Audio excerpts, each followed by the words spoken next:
तो नमस्कार दोस्तों, स्वागत है आपको एक फिर से नई वीडियो में। अभी जो सीरीज में हम ऑलरेडी एसिड बेस सॉल्व कर चुके हैं, कार्बोनेट कंपाउंड के पार्ट 1 कर चुके हैं। आज हम पार्ट 2 शुरू करेंगे।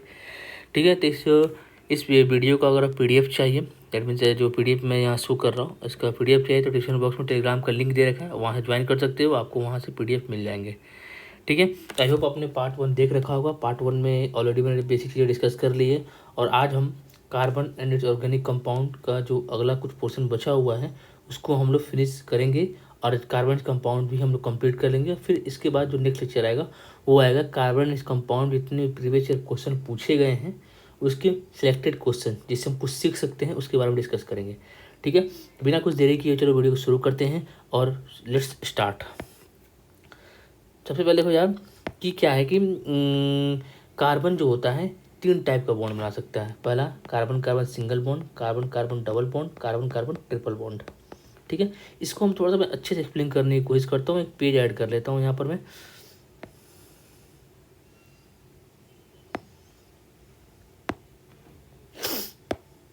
चलो देखो, कार्बन यहाँ पर है, देखो ये कार्बन हो गया, ये कार्बन हो गया, तो यहाँ एक इलेक्ट्रॉन इलेक्ट्रॉन हो गए। अब बच्चे तुम्हारे एक इलेक्ट्रॉन यहाँ से हाइड्रोजन बन गया, यहाँ भी एक हाइड्रोजन बॉन्ड, यहाँ भी एक हाइड्रोजन बॉन्ड, यहाँ भी एक हाइड्रोजन बॉन्ड, यहाँ भी एक हाइड्रोजन बॉन्ड, यहाँ भी एक हाइड्रोजन बॉन्ड। तो 1 2 3 4 और इलेक्ट्रॉन शेयर है और जानते हैं कोवलेंट बॉन्ड है। ठीक है, अब देखो यहाँ पर देखो, यहाँ पर केवल तुम्हारा सिंगल बॉन्ड है, केवल सिंगल बॉन्ड है। डैट मीन्स ये तुम्हारा क्या है, इसे हम बोलते हैं सेचुरेटेड। क्या बोलते हैं? सेचुरेटेड। और देखो यहाँ पर सिंगल बॉन्ड है, डैट मीन्स अल्केन से ये। और वैसे ही देखो एक होता है अल्कीन और एक होता है अल्काइन, उसको समझने की कोशिश करते हैं। देखो एल्कीन क्या होता है, कार्बन कार्बन, यहाँ ये डबल बॉन्ड बना ले। ठीक है, 2 डबल बॉन्ड बना लिया। अब देखो एक कार्बन, एक इलेक्ट्रॉन, 2 इलेक्ट्रॉन, 2 यूज हो गए, बचे 2, 1 2, ये इसके बचे 2, तो हाइड्रोजन बॉन्ड यहाँ से हाइड्रोजन हो गया, हाइड्रोजन हाइड्रोजन हाइड्रोजन हाइड्रोजन। तो यहाँ देखो, यहाँ पर तुम्हारे, यहाँ पर देखो, यहाँ पर तुम्हारे क्या है, डबल बॉन्ड। तो तुम्हारा क्या हो गया, अनसेचुरेटेड। जैसे ही डबल सिंगल बॉन्ड के अलावा कोई बॉन्ड आता है उसे हम बोलते हैं अनसेचुरेटेड बॉन्ड या फिर अनसेचुरेटेड कंपाउंड। इस कंपाउंड को अनसेचुरेटेड कंपाउंड बोलेंगे। और ध्यान देखो यहाँ पर, और उसको क्या बोलते हैं, एल्कीन बोलते हैं। क्या बोलते हैं? एल्कीन बोलते हैं। ये बात ध्यान रखना। वैसे ही मैं बात करूँ, अगर देखो यहाँ ट्रिपल बॉन्ड भी बन सकते हैं, 1 2 3। अब एक ही कार्बन बचा, एक हाइड्रोजन लगा दो।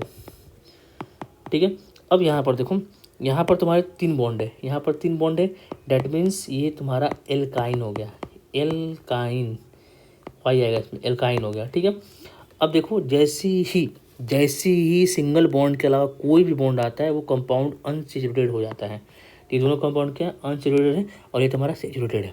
ठीक है, दैट्स इट। अब वही यहाँ पर लिख रखा है।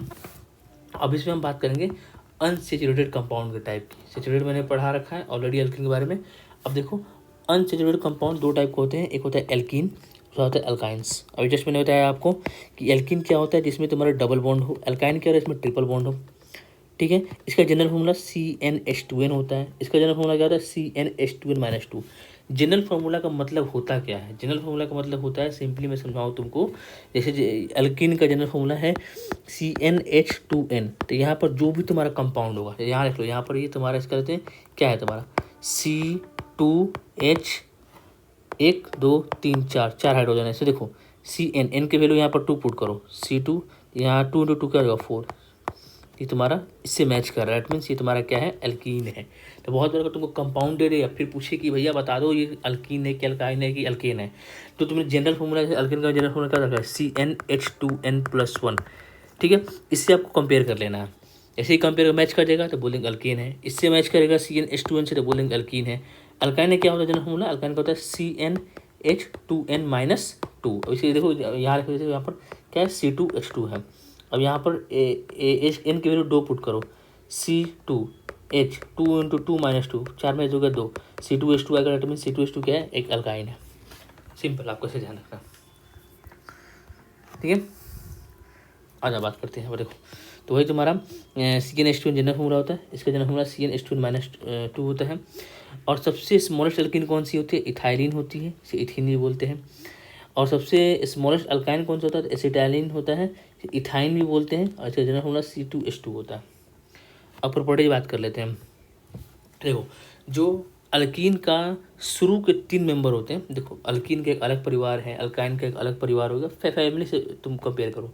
इसके शुरू के 3 मेंबर होंगे, पहले 3 मेंबर होंगे, जिसमें कार्बन 2 हो, फिर कार्बन तुम्हारा कितने हैं यहाँ पर 3 हो, फिर कार्बन 4 हो। शुरू जो 3 मेंबर होते हैं वो तुम्हारे गैसियस फॉर्म में होते हैं। यहाँ लिखा हुआ है, मैंने मेंशन कर दिया है, there in gaseous form. The next 14 मतलब अगले 14 वाले लिक्विड फॉर्म में होते हैं, और उसके बाद सारे आपके सॉलिड वाले फॉर्म में होते हैं। एथीन जो होता है कलरलेस गैस है, जिसका फेंट स्मेल स्वीट स्मेल होता है। ठीक है, ये देखो बाकी सारे एल्कीन जो होते हैं कलरलेस और ऑर्डरलेस होते हैं, एक्सेप्ट ये याद रखना इथीन जो पहला है वो तुम्हारा केवल कलरलेस गैस होता है, ऑब्वियस बात है, लेकिन इसका स्मेल स्वीट होता है, और बाकी सारे ऑर्डरलेस होते हैं। ठीक है, ये पानी में इनसॉल्युबल है। क्यों इनसॉल्युबल है? क्योंकि तुम्हारा वाटर जो है एक पोलर सॉल्वेंट है, जबकि तुम्हारा जो यहाँ पर कंपाउंड है ये नॉन पोलर है। पोलर और नॉन पोलर कभी आपस में मिक्स नहीं हो सकते, इसलिए सॉल्युबल नहीं है। They are soluble in benzene. क्यों बेंजीन में सॉल्युबल? क्योंकि बेंजीन एक नॉन पोलर सॉल्वेंट है। पेट्रोलियम क्योंकि नॉन पोलर सॉल्वेंट है।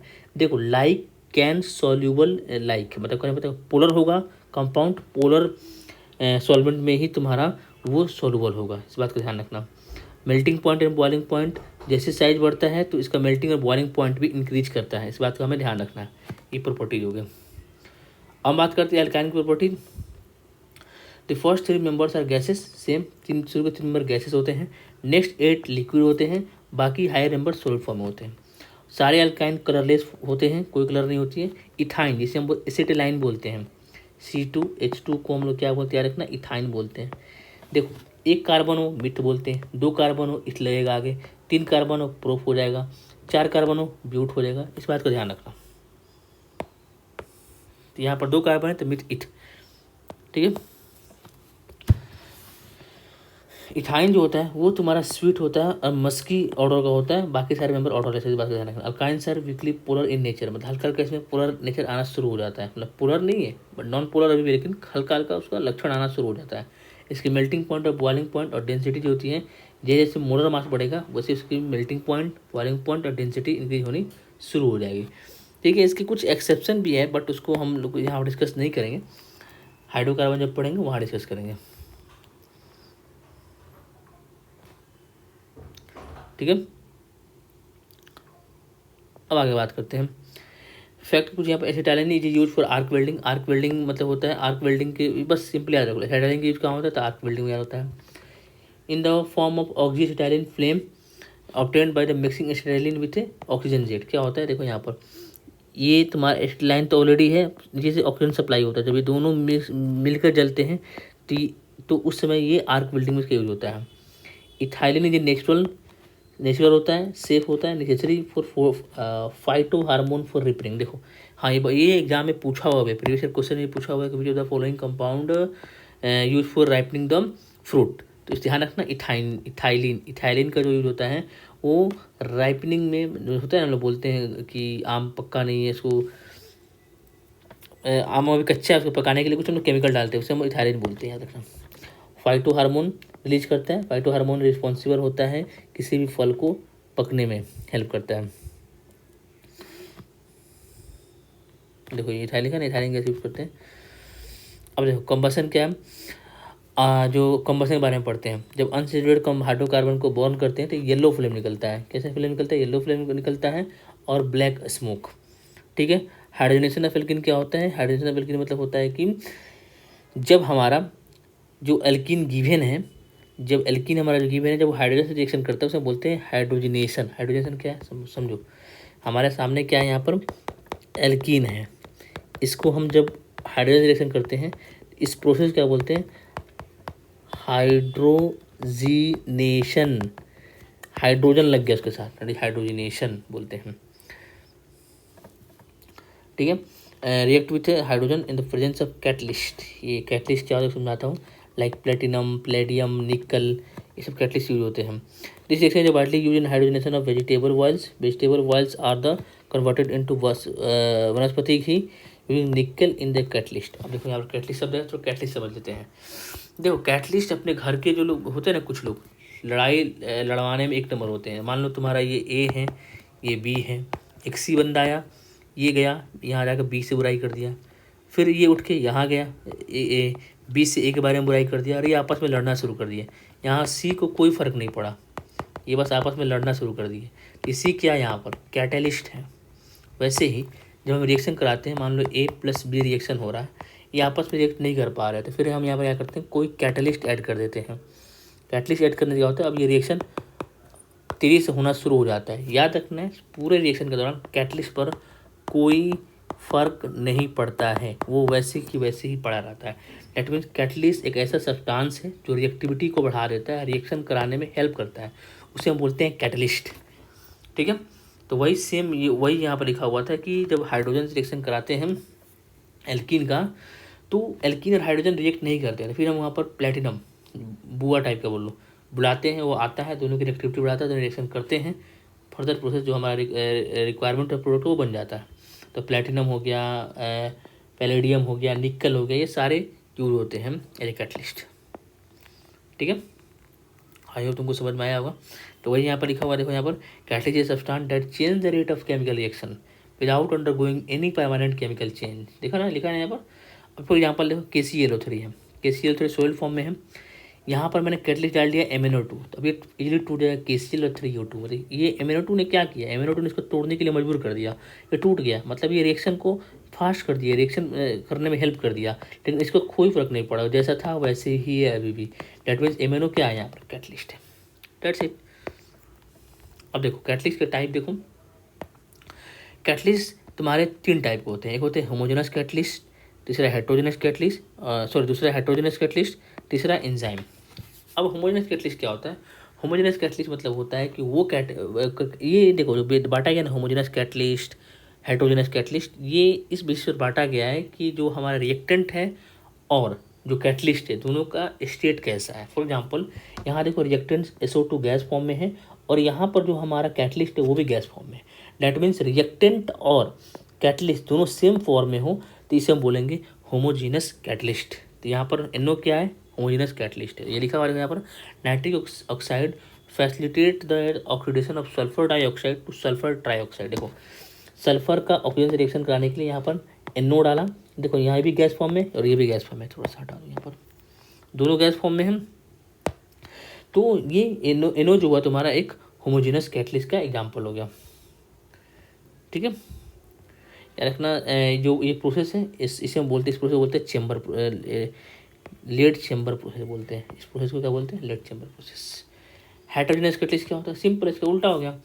देखो यहाँ पर नाइट्रोजन गैस फॉर्म में है, हाइड्रोजन भी गैस फॉर्म में है, लेकिन यहाँ जो हमारा कैटलिस्ट है सॉलिड फॉर्म में। डेट मीन्स वैसा कैटलिस्ट जिसमें रिएक्टेंट किसी और फॉर्म में हो और जो हमारा कैटलिस्ट है किसी और स्टेट में हो। फॉर्म नहीं बोलना चाहिए, स्टेट बोलना चाहिए। दोनों का जब स्टेट अलग अलग होता है तो उसमें बोलते हैं, क्या बोलते हैं बताओ, हेट्रोजीनस कैटलिस्ट।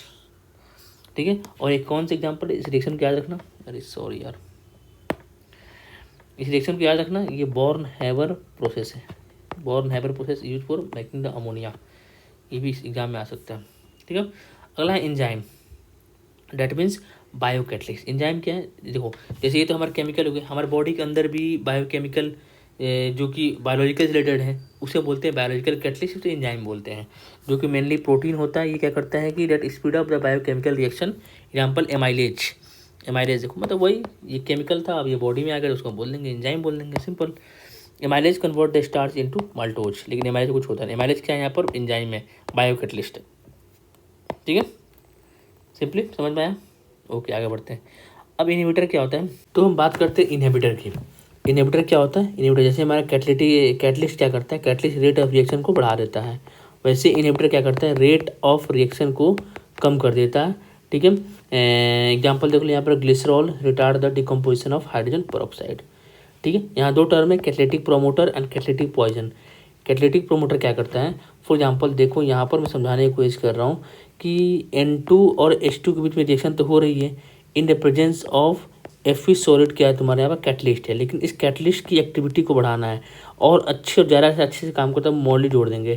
तो मोली यहाँ पर क्या हो गया तुम्हारा, कैटलिटिक प्रोमोटर हो गया, क्योंकि जो कैटलिस्ट यहाँ यूज हो रहा है उसकी एक्टिविटी को ये इंक्रीज कर रहा है। ठीक है, और कैटेटिव पॉइजन क्या होता है? कैटेटिव पॉइजन जैसे इसका अपोजिट की जो तुम्हारा कैटलिस्ट यूज हुआ है, कैटलिस्ट की जो एक्टिविटी है, एक्टिविटी कहने का मतलब कि ये कैटलिस्ट कितना तेज़ी से रिएक्शन को बढ़ा रहा है और उसी एक्टिविटी को कम कर दे ऐड करने के बाद उसे बोलते हैं कैटेटिक पॉइजन बोलते हैं, एग्जाम्पल V2O5। ठीक है, आई होप तुमको समझ में आ गया। अब चलते हैं आगे हम oxidation and reduction, most important part, सवाल बहुत बार आते हैं। तो ऑक्सीडेशन और रिडक्शन को हम लोग समझने की कोशिश करेंगे in terms of gain of oxygen and in terms of loss और गेन ऑफ इलेक्ट्रॉन। ठीक है, सबसे सिंपल समझते हैं, सबसे पहले समझते हैं कि इन टर्म्स ऑफ लॉस और गेन ऑफ ऑक्सीजन, किसी भी रिएक्शन में जहाँ पर तुम्हारा ऑक्सीजन का गेन हो रहा हो तो बोल देंगे कि ऑक्सीडेशन हुआ है, और ऑक्सीजन का लॉस हो रहा है बोल देंगे रिडक्शन हुआ है। फॉर एग्जांपल मान लो कि ए है कोई सब्सटेंस प्लस ओ, यहाँ बन गया AO, तो यहाँ ए को क्या हुआ? ऑक्सीजन गेन हुआ। तो ऑक्सीजन गेन हुआ तो क्या हुआ? ए का क्या हुआ है? ऑक्सीडेशन। ए का क्या हुआ है? ऑक्सीडेशन। मान लो फॉर एग्जाम्पल कोई MO2 ऑक्साइड है, इसको हम हीट किए तो ये मेटल प्लस O2 में टूट गया। यहाँ देखो, यहाँ MO2 में यहाँ ऑक्सीजन है, यहाँ पर क्या होगा? यहाँ से M के साथ ऑक्सीजन हट गया, दैट मीन्स यहाँ पर क्या हुआ? ऑक्सीजन की कमी हुई। यहाँ पर MO2 का क्या हुआ है? रिडक्शन। इन सिंपल याद रखेंगे, जहाँ पर ऑक्सीजन गेन हो रहा है बोल देंगे ऑक्सीडेशन हो रहा है उस एलिमेंट या फिर कंपाउंड का। जहाँ पर ऑक्सीजन लूज हो रहा है, ठीक है, जहाँ ऑक्सीजन लूज हो रहा है बोल देंगे वहाँ पर क्या हो रहा है? रिडक्शन हो रहा है। आई होप समझ में आया होगा। ठीक है, अब देखो यहाँ पर इन टर्म्स ऑफ लॉस और गेन ऑफ इलेक्ट्रॉन, इसको समझने का सबसे सिंपल एग्जांपल कि फॉर एग्जांपल देखो ये A प्लस, ठीक है, ऐसे समझो लॉस ऑफ इलेक्ट्रॉन मतलब कि मान लेते हैं कि फॉर एग्जांपल इस सबसे सिंपल भाषा में समझो कि दो लड़के हैं A और B, इसके पास दो बॉल हैं, बॉल को मान लो इलेक्ट्रॉन, ठीक है, ये लड़का चल रहा है, इसका बॉल गिर गया, अब इसके पास एक बॉल गिर गए, डैट मीन्स इसका एक इलेक्ट्रॉन लूज हो गया। इलेक्ट्रॉन लूज हुआ डैट मीन्स क्या है तुम्हारा? इलेक्ट्रॉन लूज हुआ डैट इज इसका क्या हो गया? ऑक्सीडेशन हो गया। इलेक्ट्रॉन लूज हुआ डैट इज की ऑक्सीडेशन हो गया। B आया, इस बॉल को उठा लिया, इसको क्या हुआ? इलेक्ट्रॉन गेन हो गया, ये क्या हो गया यहाँ पर तुम्हारा? रिडक्शन हो गया। आया समझ में? ठीक है, that means loss of electron क्या होता है? ऑक्सीडेशन हो जाएगा, गेन ऑफ इलेक्ट्रॉन क्या होगा? रिडक्शन हो जाएगा। देखो ऑक्सीडाइजिंग एजेंट और रिड्यूसिंग एजेंट क्या होता है। देखो सबसे सिंपल भाषा में समझने की कोशिश करो कि ये A था और B था, इसके पास दो बॉल थे, तो एक बॉल गिर गया और एक बॉल इसने उठा लिया, डैट मीन्स इसको एक बॉल गिर गया मतलब इसे क्या हुआ? इलेक्ट्रॉन लॉस हुआ है इसका, और एक बॉल उठा लिया मतलब क्या हुआ? इलेक्ट्रॉन गेन हुआ है। और अगर इलेक्ट्रॉन लॉस हो तो क्या बोलते हैं? इलेक्ट्रॉन लॉस होता है उसे बोलते हैं ऑक्सीडेशन। इसे क्या हुआ है? ऑक्सीडेशन। अब देखो सिंपल समझो, यहाँ इलेक्ट्रॉन लॉस हुआ, इसको B ने उठा लिया, अगर B नहीं होता तो कोई नहीं उठाता, इसका लॉस भी नहीं होता, डैट मीन B की वजह से लॉस हुआ है। तो B क्या है तुम्हारे यहाँ पर? ऑक्सीडाइजिंग एजेंट है। और साइमल्टेनियसली क्या हो जाएगा?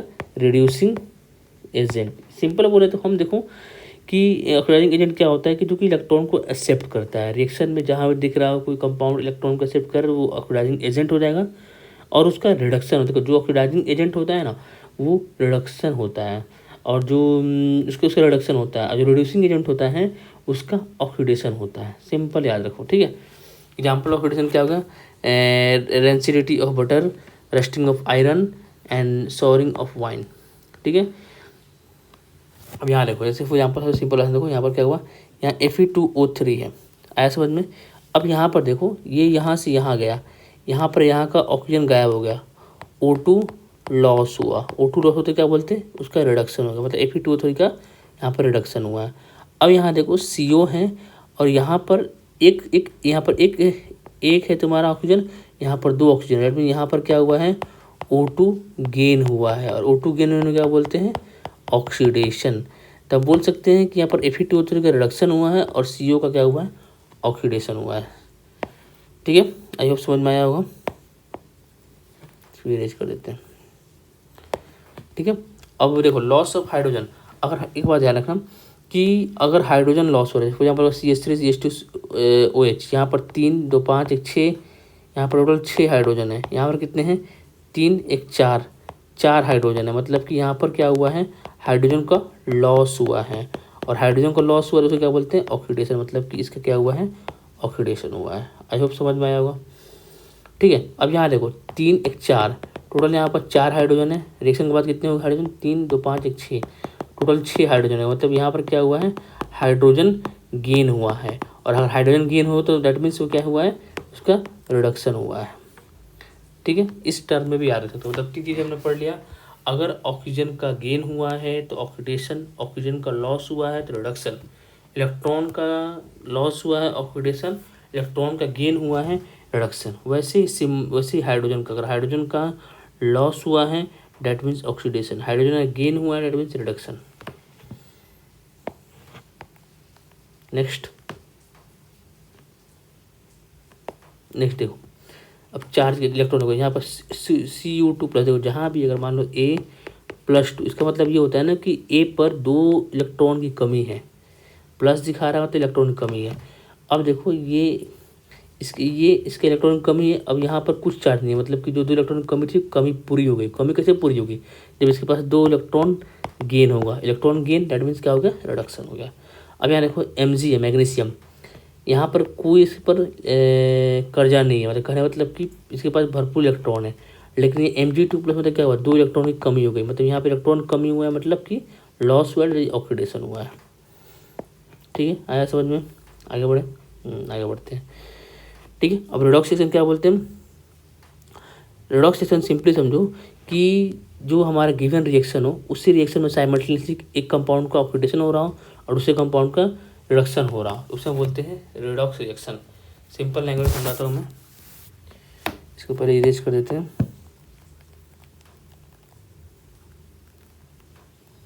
देखो ये A plus B converting into ये +2 कर दो, यहाँ A प्लस B+2। अब देखो यहाँ पर सिंपल समझो, ये +2 मतलब क्या यूनिट का है, 2 इलेक्ट्रॉन की कमी है। यहाँ पर क्या हुआ उस कमी पूरी हो गई, मतलब कि इसने इलेक्ट्रॉन गेन कर लिया। इलेक्ट्रॉन गेन किया डेट मीन्स क्या हुआ ये रिडक्शन हो गया। अब यहाँ देखो यहाँ पर कोई चार्ज नहीं है, मतलब कि न्यूट्रल है।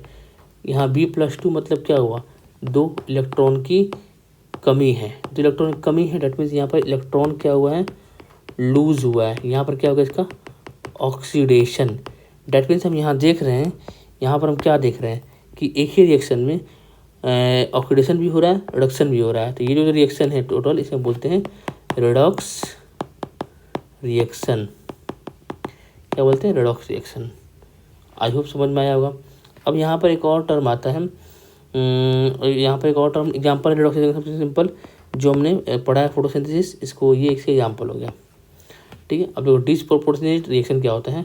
डिस्प्रोपोर्शनेट रिएक्शन मतलब गिवन कंपाउंड, जो कंपाउंड गिवन है उसी का ऑक्सीडेशन भी हो रिडक्शन भी।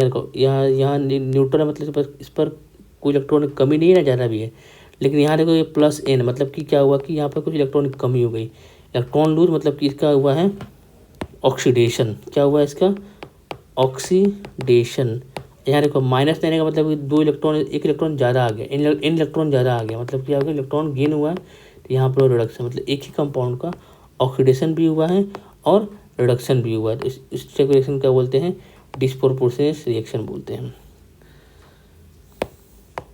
आई होप समझ में आया होगा। अब आगे बढ़ते हैं, इसका एग्जाम्पल यहाँ दे रखा है। ठीक है, अब देखो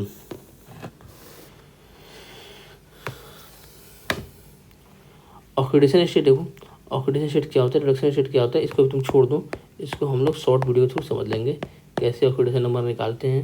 हालांकि पूछता नहीं, बस इसको भी छोड़ दो। उसको फंक्शनल ग्रुप समझने की कोशिश करते हैं और होमोलोगस सीरीज। फंक्शनल ग्रुप क्या होता है, फॉर एग्जांपल देखो कि ये इंसान की पूरी बॉडी है, सारे अंग इम्पोर्टेंट हैं।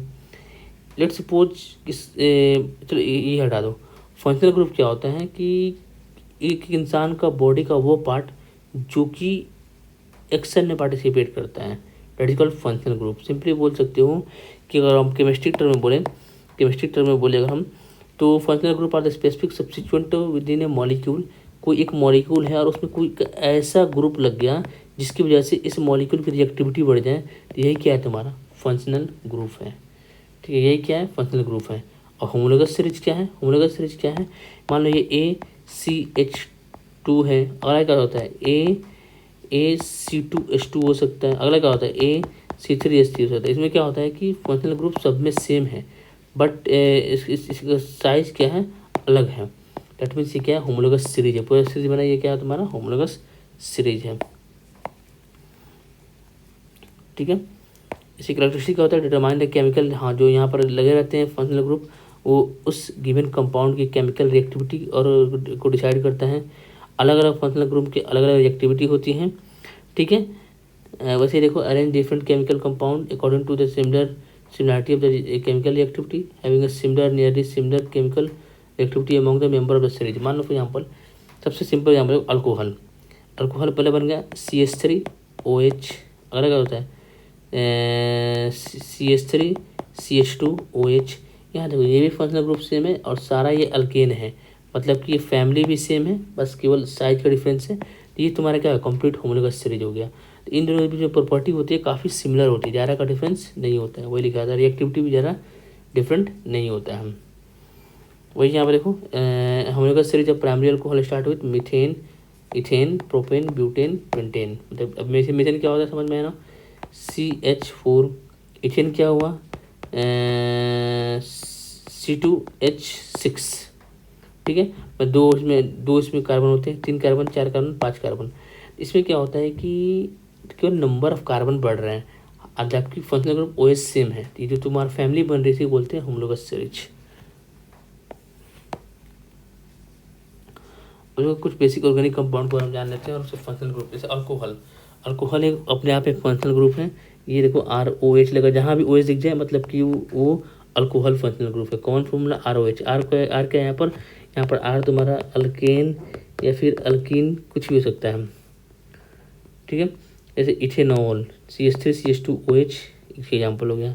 एल्डिहाइड देखो जहाँ भी तुमको C double bond OH CHO दिख जाए तो ये कौन सा फंक्शनल ग्रुप है, तो एल्डिहाइड फंक्शनल ग्रुप है RCHO। ये देखो एल्डिहाइड के अगर इसका एग्जांपल देखो लास्ट में एल हरदम आएगा, इथेनॉल, मिथेनॉल, ब्यूटेनॉल, एल आए जहाँ लास्ट में एडमिट, तो समझ जाना कि एल्डिहाइड ग्रुप का है।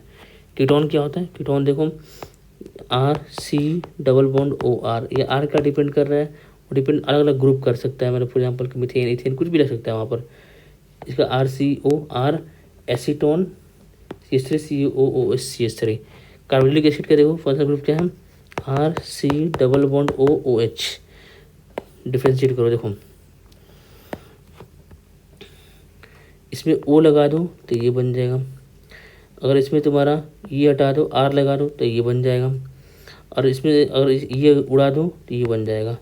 ठीक है, तो ये देखो तुम्हारा ये अब ग्रुप का नाम याद रख लो फंक्शनल ग्रुप का।